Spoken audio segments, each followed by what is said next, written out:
आज हम महाभारत के विशाल ग्रंथ पर एक गहरी नजर डालेंगे, खास तौर पर इसके 18 पर्वों मतलब अध्यायों के सार पर। हमारे पास एक स्रोत है जो हर पर्व का संक्षिप्त विवरण देता है।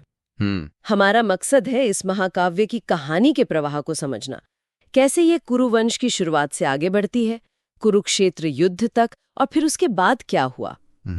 तो चलिए इसकी बनावट और मुख्य घटनाओं को देखते हैं। बिल्कुल, ये 18 पर्वों का एक पूरा सफर है। इसमें परिवार का झगड़ा है, दर्शन है, युद्ध है और धर्म की काफी सारी पेचीदगियां हैं। हर पर्व कहानी का एक अहम पड़ाव है, कह सकते हैं। तो शुरुआत जाहिर है आदि पर्व से। कुरुवंश की नींव, पांडवों और कौरवों का जन्म यही होता है। हाँ, और इसी में भीष्म की वो कठोर प्रतिज्ञा भी है। हाँ, और द्रौपदी का स्वयंवर, और फिर वो मशहूर चौसर का खेल, द्यूत क्रीड़ा। हाँ, जिसने आगे के सारे संघर्ष की एक तरह से जमीन तैयार कर दी। फिर आता है सभा पर्व, युधिष्ठिर का राजसूय यज्ञ। हाँ, वो भव्य यज्ञ था, सम्राट बनने का प्रतीक। लेकिन यहीं पर वो विनाशकारी चौसर का खेल फिर से होता है, और द्रौपदी का अपमान भी। बिल्कुल। और इसी के बाद पांडवों को 12 साल का वनवास मिला, और 1 साल का अज्ञातवास, मतलब छिप कर रहना था। सही कहा। ये घटनाएं कहानी का एक बहुत बड़ा मोड़ थी। वन पर्व में फिर वो जंगल में रहते हैं, यहाँ अर्जुन तपस्या करते हैं, है ना? हाँ, दिव्य अस्त्र पाने के लिए देवताओं से मिले शक्तिशाली हथियार।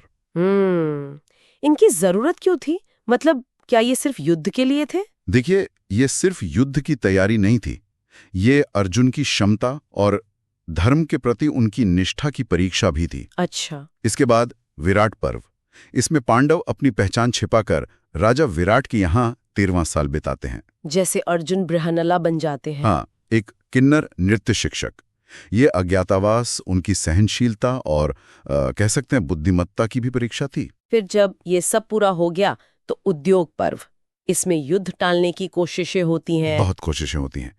कृष्ण खुद शांतिदूत बनकर हस्तिनापुर जाते हैं, पर दुर्योधन नहीं मानता। नहीं, उसकी जिद के आगे सब नाकाम हो जाता है, युद्ध तय हो जाता है। और फिर वो निर्णायक क्षण, भीष्म पर्व, कुरुक्षेत्र का 18 दिनों का महायुद्ध शुरू। और इसी भीष्म पर्व के शुरू में ही युद्ध के मैदान में कृष्ण अर्जुन को भगवत गीता का उपदेश देते हैं। जब अर्जुन अपने ही रिश्तेदारों के खिलाफ लड़ने से हिचकते हैं। बिल्कुल, ये सिर्फ उपदेश नहीं है, ये कर्म, धर्म, आत्मा, इन सब पर एक गहरा संवाद है।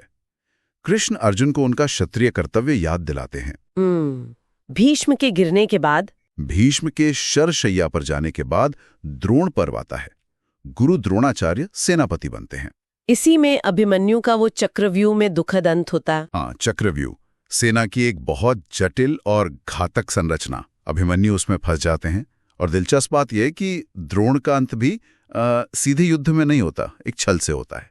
अच्छा, ये युद्ध में धर्म के पतन को दिखाता है शायद। हाँ, कह सकते हैं। इसके बाद कर्ण पर्व, कर्ण सेनापति बनते हैं।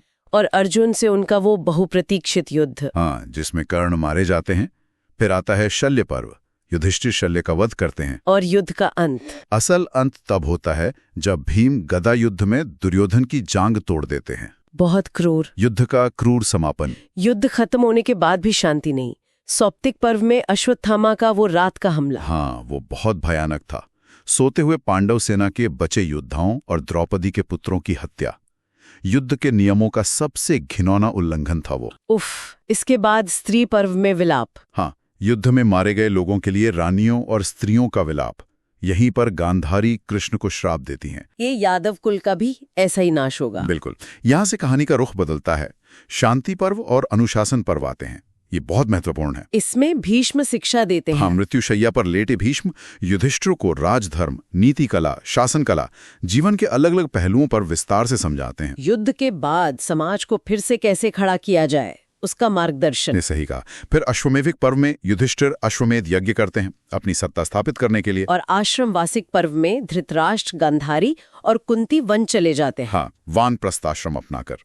वहीं उनकी मृत्यु हो जाती है। फिर मौसल पर्व, गांधारी का श्राप सच होता है। हाँ, यादव कुल आपसी लड़ाई में खत्म हो जाता है। कृष्ण भी देह त्याग देते हैं। अंत में आता है महाप्रस्थानिक पर्व। पांडव राजपाट त्याग कर द्रौपदी के साथ हिमालय की ओर अपनी अंतिम यात्रा पर निकलते हैं। महाप्रस्थान। रास्ते में सब एक एक करके गिर जाते हैं, युधिष्ठिर को छोड़कर।